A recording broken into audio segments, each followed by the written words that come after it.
Good afternoon बच्चों। अब कुछ न्यूमेरिकल्स देखते हैं, कुछ क्वेश्चन देखते हैं कि कैसे हल करना है। ठीक है।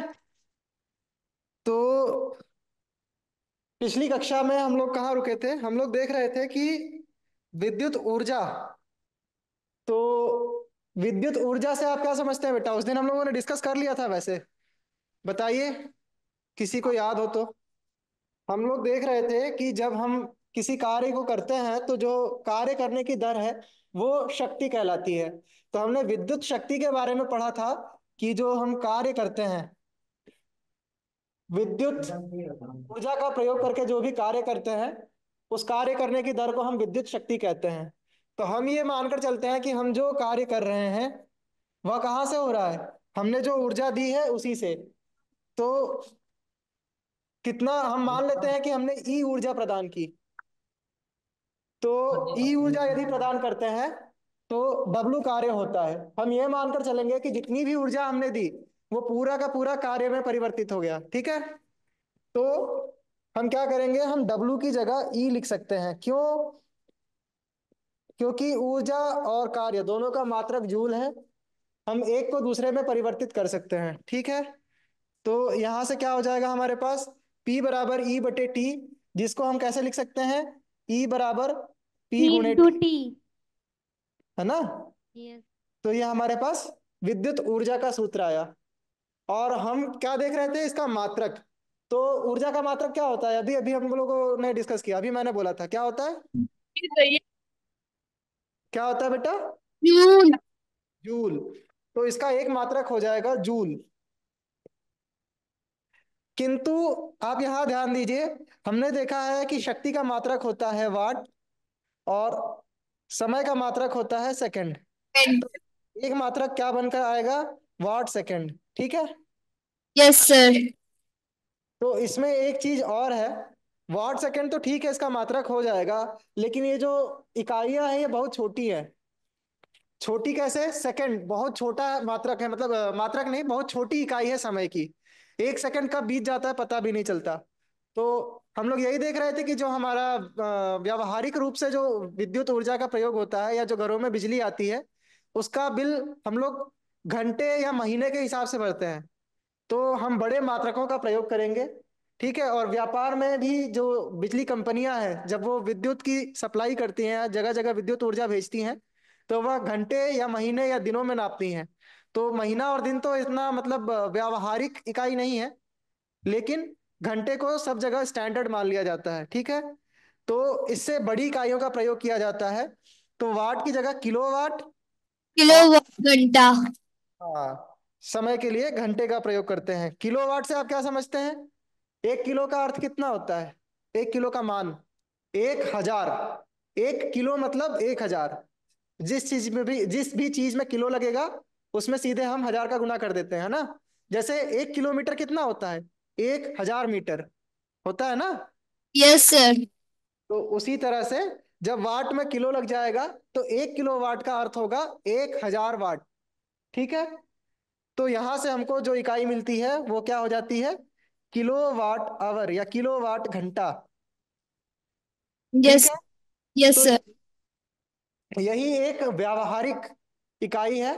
व्यावहारिक क्यों? क्योंकि दैनिक जीवन में हम इसी का प्रयोग करते हैं। और व्यापारिक भी बोलते हैं इसको। क्यों? क्योंकि बिजली कंपनियां या जो भी उद्योग हैं वो भी इसी इकाई का, इसी मात्रक का प्रयोग करते हैं। ठीक है। तो इसमें एक मजेदार बात यह भी है कि 1 किलोवाट घंटा को, 1 किलोवाट आवर को एक यूनिट भी कहा जाता है। तो आप सभी ने सुना होगा कि जो बिजली के बिल आते हैं वो कैसे आते हैं कि 200 यूनिट की बिजली जला ली हमने या 200 यूनिट बिजली की खपत की गई, है ना? जैसे मान लो किसी के यहाँ एक महीने का बिल आया, उसमें लिखा है कि भैया 240 यूनिट बिजली का बिल है ये। तो 240 यूनिट का अर्थ क्या होता है? 240 यूनिट यानी आपने 240 किलोवाट आवर ऊर्जा का प्रयोग किया है। तो जब आप इसको परिवर्तित करेंगे तो आप क्या पाएंगे? ये हो जाएगा 240 गुणे 1,000 गुणे 60 गुणे 60। अच्छा, इसको अभी नहीं करते हैं। ठीक है। अभी आप इतना ही समझिए कि 240 किलोवाट घंटे का यूनिट, मतलब ये यूनिट नहीं, 240 किलोवाट घंटा ऊर्जा का प्रयोग आपने किया। 240 यूनिट का अर्थ हुआ, यानी 1 किलोवाट घंटा बराबर 1 यूनिट। ठीक है। तो जब भी घरों में बिजली का बिल आए और उसमें यूनिट लिखी हो तो आपको ज्ञात होना चाहिए कि 1 यूनिट का अर्थ कितना है। अच्छा, यहीं पे हम लोग रुके थे। आप सभी इस चीज को समझ गए हैं कि विद्युत ऊर्जा की एक इकाई जूल भी है, या एक मात्रक जूल भी है। तो यदि मुझे इसको जूल में परिवर्तित करना हो, यानी अगर मैं आपसे पूछूं कि 1 किलोवाट आवर ऊर्जा में कितने जूल ऊर्जा होती है, तो क्या करना चाहिए हमको? सर 1000 का सर मल्टीप्लाई सर 60 मल्टीप्लाई 60। बिल्कुल सही बेटा। हमको क्या करना है, हम जानते हैं कि जूल जो है वो एसआई मात्रक है। तो इसको हमको सभी चीजों को एसआई मात्रकों में बदलना होगा। तो उसके लिए हम क्या करेंगे, सबसे पहले किलो की जगह 1000 रखेंगे। वाट तो एसआई है, वाट एसआई मात्रक होता है, तो उसमें कुछ परिवर्तन की आवश्यकता नहीं है। लेकिन घंटा, घंटा एसआई में प्रयोग नहीं होता, उसकी जगह सेकंड होता है। तो सेकंड के लिए सबसे पहले इसको मिनट में बदलेंगे, तो एक बार 60 का गुणा करेंगे, फिर एक और बार उसको 60 से गुणा करेंगे ताकि सेकंड में बदल सके मिनट से। ठीक है। तो जब आप इसको हल करेंगे तो आप पाएंगे कि इसका मान आता है 3.6 गुणे 10 की घात 6 जूल। ठीक है। तो 1 किलो घंटा यानी 1 यूनिट का मान कितना होता है? 3.6 गुणे 10 की घात 6। जी। ये सभी बच्चों को समझ में आया कि यदि आपसे 1 किलोवाट घंटे को जूल में बदलने को कह दिया जाए तो आप क्या करेंगे? बस यही करना है। ये कभी कभी वस्तुनिष्ठ प्रश्नों में पूछ लिया जाता है। ठीक है। अब हम देखेंगे विद्युत धारा का तापीय प्रभाव। अच्छा, ये जो मैं बोल रहा हूँ विद्युत धारा का तापीय प्रभाव, इससे आप लोग क्या समझते हैं? कोई बता सकता है क्या होता है इससे? तापीय प्रभाव कैसे हो सकता है, क्या होता है? सर जो खपत होती है वो उष्मा से निकल। सर विद्युत धारा के प्रवाह के कारण जिस किस चालक के ताप में वृद्धि की घटना को विद्युत धारा का तापीय प्रवाह कहते हैं। बिल्कुल सही बेटा, दोनों लोगों ने आपने बिल्कुल सही बताया। जब भी किसी चालक से या किसी प्रतिरोधक से जब विद्युत धारा का प्रवाह हम कराते हैं तो क्या होता है, उसमें उसके प्रतिरोध के कारण कुछ ऊर्जा जो है वो ऊष्मा में परिवर्तित हो जाती है। हम हम उसमें जब धारा प्रवाहित कर रहे थे तो हम ये चाहते थे कि पूरी की पूरी ऊर्जा कार्य में परिवर्तित हो, लेकिन वास्तव में ऐसा होता नहीं है। उसका कुछ अंश जो है वो ऊष्मा के रूप में व्यर्थ हो जाता है। आपने देखा होगा, जैसे उस दिन भी मैं ये उदाहरण दे रहा था कि जब भी कोई विद्युत उपकरण कुछ देर चलने के बाद बंद होता है, जैसे कि पंखा या बल्ब या कोई भी उपकरण, जब कुछ देर चलाने के बाद हम बंद करते हैं और उसको छुएं तो वो गर्म प्रतीत होता है ना? अब पंखा शायद सबने नहीं छुआ होगा, लेकिन हो सकता है कि टीवी टीवी चलने के बाद जब बंद हुआ हो तो एक बार आपने छू के देखा हो, कुछ गर्म एहसास होता है कि हाँ ये गर्म हो गया, हीट हो गया, है यस ना? सर। अगर कुछ भी नहीं, टीवी भी नहीं देखा है, तो मोबाइल का चार्जर ही देखो आप। मोबाइल का चार्जर से बहुत देर तक 1-2 घंटे तक फोन चार्ज करते हैं, और स्विच बंद करके अगर तुरंत चार्जर निकालते हैं तो चार्जर गर्म रहता है नहीं?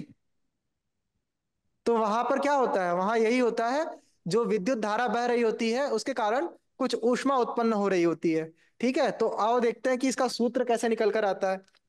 तो हमने देखा कि जो विद्युत शक्ति है, या जो हमने ऊर्जा देखी विद्युत ऊर्जा, वो क्या थी? ई बराबर पी गुणे टी थी। यही था ना सूत्र? तो यस हम सर। जो ऊर्जा है ये किस में परिवर्तित हो रही है? ऊष्मा में। पुष्पा में। जी में हम हीट कहते हैं। तो हीट को दर्शाने के लिए एच, कैपिटल लेटर एच का प्रयोग करते हैं। ठीक है।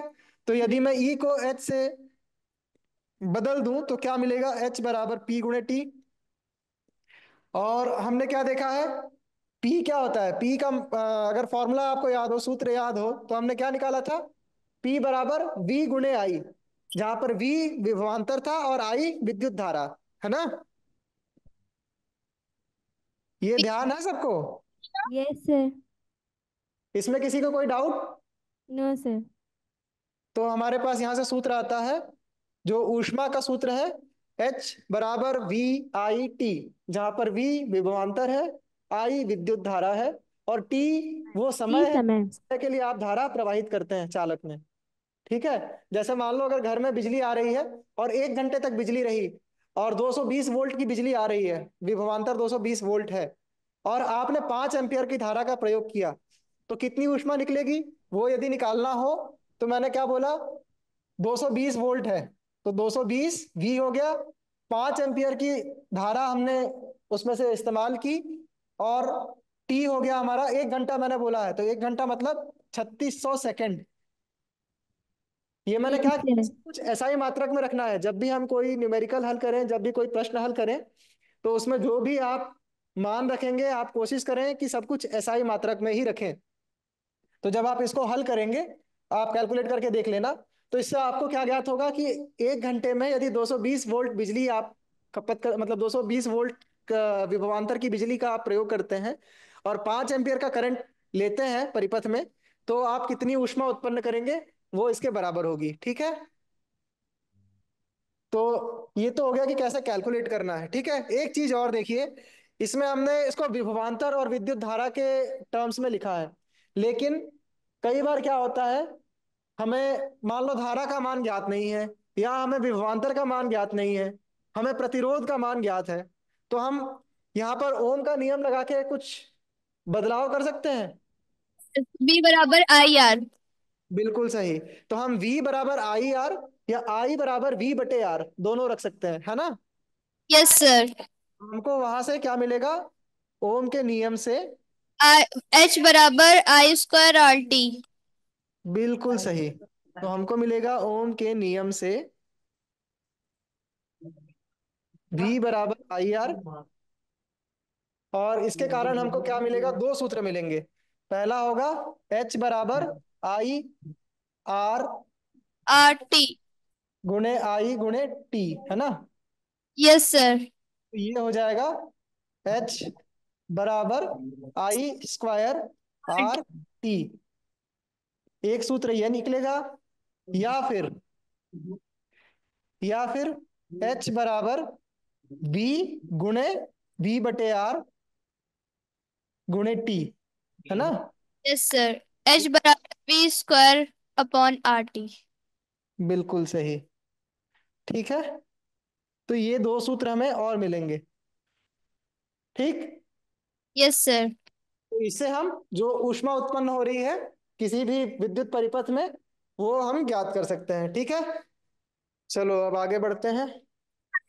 तो हमने क्या देखा, जब हम ऊर्जा प्रदान करते हैं किसको, किसी भी विद्युत उपकरण या युक्ति को, तो जो हम विद्युत युक्तियों को जो ऊर्जा प्रदान करते हैं, उसमें से क्या होता है, उसमें से कुछ अंश जो है वो कुछ ऊर्जा ऊष्मा में बदल जाती है ना, और बाकी जो बचा हुआ है वो किसी कार्य को करने में प्रयोग होती है ना। जो बची हुई अन्य ऊर्जा है, इससे हमको कुछ कार्य प्राप्त होता है ना। तो इसी कंसेप्ट पे क्या हुआ कि जो अपने वैज्ञानिक थे जूल, अभी जिनके नाम से हमने मात्रक दिया हुआ है, कार्य का या ऊर्जा का जो मात्रक जूल है ना, वो जूल वैज्ञानिक का नाम है। ये हम लोग पहले भी डिस्कस कर चुके हैं। तो क्या हुआ कि वो कुछ ऐसे ही एक्सपेरिमेंट्स कर रहे थे, कुछ क्रियाकलाप कर रहे थे अपनी लैब में। जैसे अभी हमने देखा था कि ओम क्या करते थे, वो विभवांतर और विद्युत धारा के संबंध को ज्ञात करने के लिए एक्सपेरिमेंट करते थे। कभी मान धारा का मान बढ़ाते थे, कभी विभवांतर का मान, तो उनको यस। एक सूत्र मिला। उसी तरह से ये जो जूल थे, ये कुछ एक्सपेरिमेंट कर रहे थे, तो इन्होंने जो ऊष्मा उत्पन्न हो रही थी उसको लेके कुछ एक्सपेरिमेंट किए। तो इन्होंने क्या पाया, इन्होंने देखा कि जो ऊष्मा उत्पन्न हो रही है, ये जो अभी हमने सूत्र देखे हैं इस पे निर्भर नहीं कर रहा कुछ भी पुराना, है ना। ये अलग से अपने प्रयोगशाला में कुछ अनुसंधान या शोध कर रहे थे। तो इन्होंने पाया कि जो ऊष्मा उत्पन्न हो रही है, कि जो विद्युत धारा उसमें से बह रही है परिपथ में से, उसके वर्ग के अनुक्रमानुपाती है ना। जितनी भी उसमें ऊष्मा उत्पन्न हुई किसी भी चालक या प्रतिरोधक में, वो किसके बराबर, मतलब बराबर नहीं, किसके अनुक्रमानुपाती है, उसमें बहने वाली धारा के वर्ग के। ठीक है, ये उन्होंने एक्सपेरिमेंट से ज्ञात किया। जैसे एक्सपेरिमेंट किया, एच के मतलब जो ऊष्मा उत्पन्न हुई उसको अलग अलग उसका मान निकाला, ज्ञात किया, उसको नोट किया, जैसे हम लोग वी और आई का करते थे ओम के नियम में। फिर उन्होंने आई का मान लिखा, तो उन्होंने पाया कि जैसे आई का मान यदि 2 है, तो मान लो एच का मान 1 है। लेकिन यदि आई का मान 4 हो जाता है, तो एच का मान 16 हो जाता है, यानी वर्ग के अनुक्रमानुपाती है। समझ रहे हो ना कि जैसे मान लो कोई चीज अगर एक है तो उसके संबंध में एच का मान एक एक ही बार बढ़ेगा। यदि उसका मान दो हो जाए तो वर्ग हो जाएगा चार, एच का मान चार गुना बढ़ जाएगा। इस तरह से हो रहा था। तो ये एक्सपेरिमेंट से मिला उनको। इसी तरह से उन्होंने पाया कि ये जो ऊष्मा उत्पन्न हो रही है प्रतिरोध के भी अनुक्रमानुपाती है। ठीक है। यदि धारा को नियत कर दें, धारा फिक्स कर दें, तो जो उसमें ऊष्मा उत्पन्न हो रही है वह उस चालक या प्रतिरोधक के प्रतिरोध के अनुक्रमानुपाती है। और उसी तरह से ये जो ऊष्मा है यदि इन दोनों को भी नियत कर दिया जाए, दोनों को फिक्स कर दिया जाए, तो जितने समय के लिए धारा का प्रवाह हो रहा है उस समय के भी अनुक्रमानुपाती है। ठीक है। तो यही से हमको मिलता है जूल के तापन का नियम। तो इसको आप लोग लिख लेंगे, मैं पूरी लाइंस लिख नहीं रहा हूं। ठीक है। इसमें उन्होंने क्या पाया, अगर आपसे पूछ ले प्रश्न में पत्र में कि जूल के तापन के नियम से आप क्या समझते हैं, तो आप बताएंगे कि जूल ने क्रियाकलापों द्वारा पाया कि जो किसी भी चालक में या प्रतिरोधक में ऊष्मा ऊष्मा उत्पन्न होती है वह उसमें से बहने वाली धारा के वर्ग के अनुक्रमानुपाती है, उस चालक या प्रतिरोधक के प्रतिरोध के अनुक्रमानुपाती है, और और क्या, जितने समय के लिए उस धारा का प्रवाह कराया जा रहा है उस समय के भी अनुक्रमानुपाती है। अनुक्रमानुपाती या समानुपाती भी लिख सकते हैं आप। ठीक है। सर तो sir H proportional to I square R T हो जाएगा। बिल्कुल सही बेटा। तो जो हमारे पास ये जो तीन समीकरण आए हैं इनको हम यदि एक, दो व तीन कह दें, तो जब हम इन तीनों को मिलाएंगे तो जब भी ये अनुक्रमानुपाती वाले संबंध होते हैं इनको हम आपस में क्लब कर सकते हैं, मिला सकते हैं। तो इनको एक साथ लिखा जा सकता है। ठीक है। क्या आएगा हमारे पास समीकरण? समीकरण एक दो तीन को मिलाने पर हाँ बिल्कुल सही। एक कॉमा है यहाँ, एक दो व तीन से सीधे लिख दो। ठीक है। यहां से हमको क्या मिलेगा, ये जो एच है ये अनुक्रमानुपाती या प्रोपोर्शनल होगा आई आई आर आर टी के। ठीक है। और टी और और जब अनुक्रमानुपाती का चिन्ह हटता है तो क्या होता है, आई स्क्वायर आर टी। एक एक स्थिरांक या नियतांक लगाना पड़ता है ना। यदि हम अनुक्रम के चिन्ह को हटाएं और बराबर का चिन्ह लगाएं, तो बात है। मान लो मैं यहां पर लिखता हूं कैपिटल के आई स्क्वायर आर टी। और जब उन्होंने बहुत सारे एक्सपेरिमेंट किए तो उन्होंने पाया कि इस के का मान जो है वो एक के बराबर है। और किसी भी चीज में एक का गुणा करने पे क्या होता है, वही चीज आ जाती है। तो एच ये आ जाता है आई स्क्वायर आर टी के बराबर। ये होता है जूल के तापन का नियम। तो ये आया है एक्सपेरिमेंट से। और हमने यहाँ पर कुछ देर पहले देखा था, यहाँ पर ये हम फॉर्मूला को डिराइव करते हुए सूत्रों को जब स्थापित करते हुए आ रहे थे तो वहां पर भी हमको यही सूत्र मिला था ऊष्मा का, है ना। तो ये दोनों तरीके हैं, लेकिन यदि आपसे जूल के तापन का नियम पूछा जाएगा तो आपको इसी तरह से जाना होगा कि उन्होंने कैसे ज्ञात किया। अच्छा, इसका कोई दैनिक जीवन में इसका उपयोग बता सकता है, कहाँ पर ये प्रयोग होता है किसी अच्छी चीज के लिए? जैसे अभी तो हमने बात की कि ऊष्मा के रूप में ऊर्जा व्यर्थ हो रही है, लेकिन कभी कभी इसका उपयोग भी किया जाता है। कोई उपकरण बता सकते हैं आप लोग जिसमें इसका उपयोग करते हैं? हाँ, प्रेस, बिल्कुल सही। प्रेस और बल्ब। हाँ सही बात है, बल्ब में अब नहीं प्रयोग होता। जो अभी आजकल बल्ब प्रयोग हो रहे हैं, घरों में उपयोग हो रहे हैं, ये एलईडी बल्ब है। तो इनका काम करने का तरीका अलग होता है। लेकिन आपने बिल्कुल सही कहा, जो पुराने वाले 100 वाट वाले बल्ब आते थे ना, जिसमें टंगस्टन का फिलामेंट होता था, यस सर। उसमें इसी कंसेप्ट का इस्तेमाल होता था। उसमें इतना ज्यादा गर्म कर देते थे उस फिलामेंट को कि वो प्रकाश देने लगता था गर्मी के मारे। तो वो बहुत ज्यादा ऊष्मा भी देता था और प्रकाश भी देता था, है ना। जैसे किसी चीज को बहुत ज्यादा तपा दो, कोयला अगर बहुत ज्यादा गर्म हो जाता है तो क्या होता है, उसमें से भी प्रकाश निकलता है, लाल या सफेद रंग का। सर ये कैलोरी में है कि जूल में है? आप बताइए किस में आना चाहिए? सर कैलोरी में। कैलोरी में भी नापा जा सकता है ऊर्जा को, लेकिन ज्यादातर हम क्या करते हैं, अब यहाँ पे हम व्यावहारिक इकाइयों की बात अभी तो नहीं कर रहे हैं, लेकिन जब कुछ भी ना दिया हो तो हमेशा एसआई मात्रक का प्रयोग करना चाहिए। और ऊर्जा का एसआई मात्रक क्या होना चाहिए, जूल। तो जब कुछ भी ना दिया हो तो आप हमेशा जूल में ही मापेंगे। और जूल में मापने के लिए आई का मान एम्पियर में होना चाहिए, आर रेजिस्टेंस या प्रतिरोध का मान ओम में होना चाहिए, और टी या समय का मान सेकंड में होना चाहिए, है ना। Yes sir. तो यदि ये एम्पियर, ओम और सेकंड होगा तो जो H आपको मिलेगा ये सर आप जूल में मिलेगा, ठीक है। और जो कैलोरी होती है, कैलोरी को सीजीएस यूनिट कहते हैं। सीजीएस एक मापने का सिस्टम है, अलग अलग सिस्टम है, जैसे आप जो मीट। सर बोलो बेटा। कैलोरी कैसे करेंगे? एक कैलोरी बराबर कितने जूल, शायद 4.2 कुछ जूल होता है एक कैलोरी का मान। मैं अभी पक्का कंफर्म नहीं हूं इसलिए आपको लिखवा नहीं रहा हूं, लेकिन एक यूनिट से दूसरे यूनिट में या एक इकाई से दूसरी इकाई में बदला जा सकता है। और कैलोरी को हमेशा सीजीएस सिस्टम में प्रयोग किया जाता है। सीजीएस का अर्थ सेंटीमीटर ग्राम सेकंड होता है, ठीक है। इसी तरह से एक एफपीएस सिस्टम होता है, फुट पाउंड सेकंड। और जो हम लोग दैनिक जीवन में अभी प्रयोग करते हैं या जो आप लोग अभी समझते हैं वो एसआई सिस्टम है।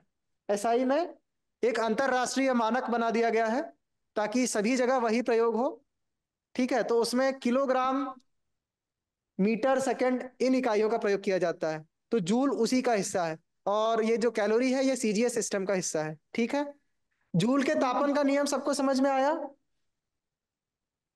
Yes sir. ठीक है, तो अभी हम लोग जल्दी से एक दो न्यूमेरिकल देखते हैं। तो क्वेश्चन में लिखा है कि दो चालक तार जिनके पदार्थ, लंबाई तथा व्यास समान है। यहां आप ध्यान दीजिएगा कि पदार्थ, लंबाई तथा व्यास समान है। आप लोगों ने एक सूत्र पढ़ा है जिसमें हमने क्या देखा है, प्रतिरोध की निर्भरता किन किन पर होती है, ठीक है। तो वो सूत्र क्या था, वो सूत्र है हमारे पास, जो रेजिस्टेंस आर होता है यह बराबर होता है किसके, याद करो हमने पढ़ा था कि ये जो है ये प्रोपोर्शनल होता है एल के, ये इनवर्सली प्रोपोर्शनल या व्युत्क्रमानुपाती होता है ए के। यहां से हमको ज्ञात हुआ था आर बराबर रो एल बटा ए, ठीक है। तो यहां से हम प्रतिरोध का मान ज्ञात कर सकते हैं जब भी हमको लंबाई, व्यास तथा पदार्थ के बारे में कुछ दिया हो, ठीक है। तो हमको दिया है कि इनका, हमको दिया हुआ है कि पदार्थ, लंबाई तथा व्यास समान है। इसका अर्थ ये होता है कि उनकी उनका प्रतिरोध समान है, प्रतिरोधकता नहीं। प्रतिरोधकता तो तभी समान हो गई जब पदार्थ समान हुआ। लंबाई और व्यास भी समान है, यानी अनुप्रस्थ काट का क्षेत्रफल भी बराबर है, यानी कि दोनों का प्रतिरोध बराबर है। अब आगे क्या लिखा है प्रश्न में, इन चालक तारों को किसी विद्युत परिपथ में पहले श्रेणी क्रम में और फिर पार्श्व क्रम में संयोजित किया जाता है, ठीक है।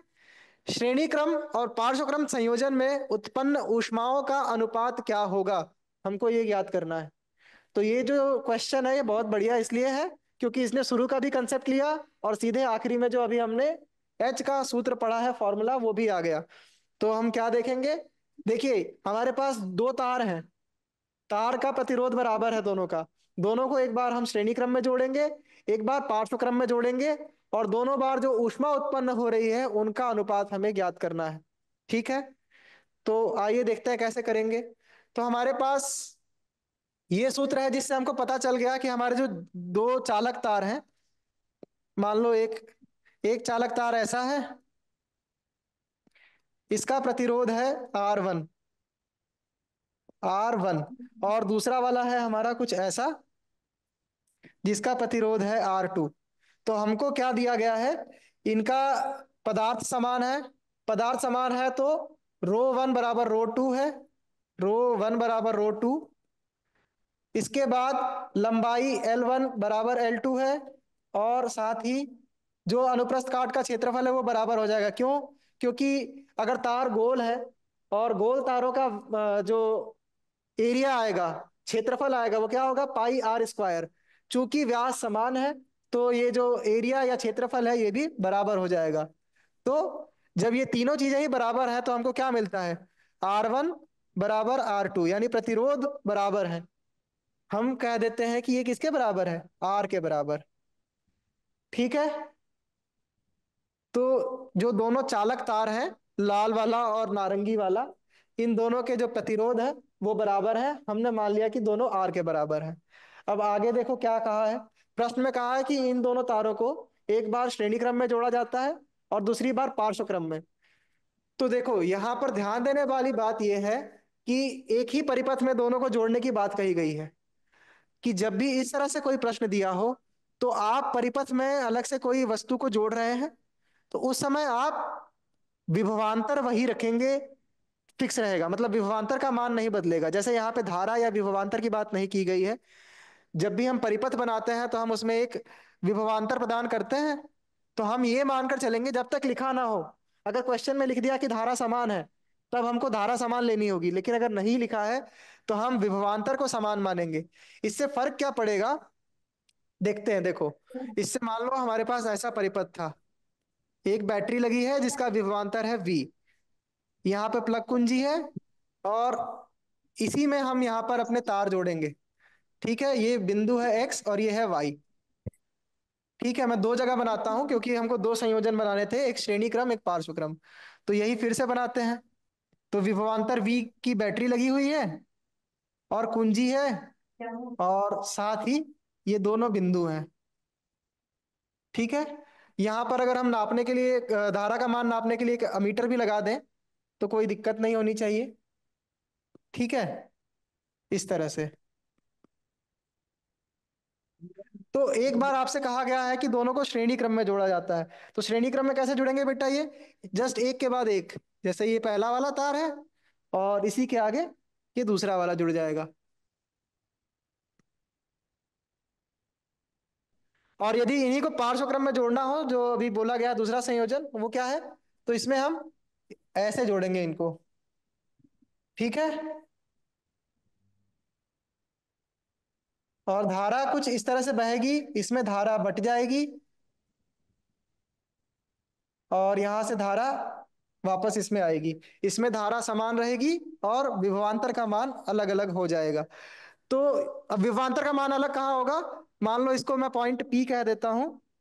यहाँ पे जो ये बिंदु बना है, मान लो ये X था, ये Y था, ये पॉइंट मान लो P हो गया। या P से तो आप शक्ति समझ रहे हो, विद्युत शक्ति, तो इसको हम लोग M बोल देते हैं मान लो। ठीक है, तो यहां पर जो विभवांतर है एक्स और वाई पर, वो इसमें भी मान लो हमने V वोल्ट लगाया था, तो दोनों ही केस में क्या होगा, एक्स और वाई पर विभवांतर का मान V होगा। यानी यदि आप यहाँ पर वोल्ट मीटर लगाएंगे तो ये स्थिर होगा V, और यहाँ का भी वोल्ट मीटर यदि आप लगाते हैं तो ये मान देगा V। ठीक है, यहाँ दोनों में रीडिंग V आएगी। तो उस दिन गड़बड़ यही हुई कि हम लोगों ने सूत्र लगाया था H = I² RT, वो ना लगा के हमको लगाना होगा H = V² /RT। क्यों, क्योंकि हमको प्रश्न में विभवांतर या धारा के बारे में कुछ नहीं कहा गया है, इसलिए हम मानकर चलेंगे कि हमारे परिपथ में विभवांतर नियत है, बैटरी फिक्स है, हम बैटरी नहीं बदल रहे। ठीक है, तो इसलिए क्या हो जाएगा, अब अब यदि इसमें मुझे तुल्य प्रतिरोध ज्ञात करना हो तो कितना आएगा बेटा बताओ।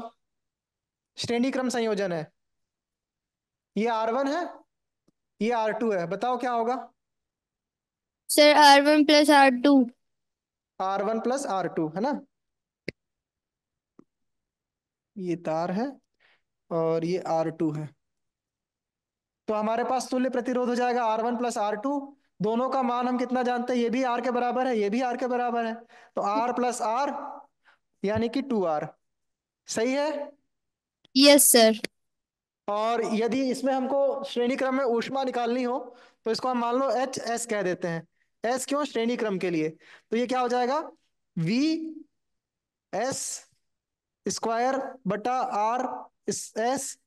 T। टी में टी ही लिख रहा हूं क्योंकि हम मान के चलते हैं कि हम दोनों ही परिपथों में समान समय के लिए धारा का प्रवाह करा रहे हैं। तो ये पहला बनेगा श्रेणी क्रम के लिए। तो यदि हम इसमें सभी वैल्यू रख दें, VS, यहां पर भी V है, VS मतलब X और Y के मध्य जहां पे हमको संयोजन जोड़ना है वहां। तो यहाँ पर S भी यहां से भी हट जाएगा, ये हो जाएगा सिंपल तरीके से लिखो V² /RS × T। ठीक है, इसको मान लो हम समीकरण एक कह देते हैं।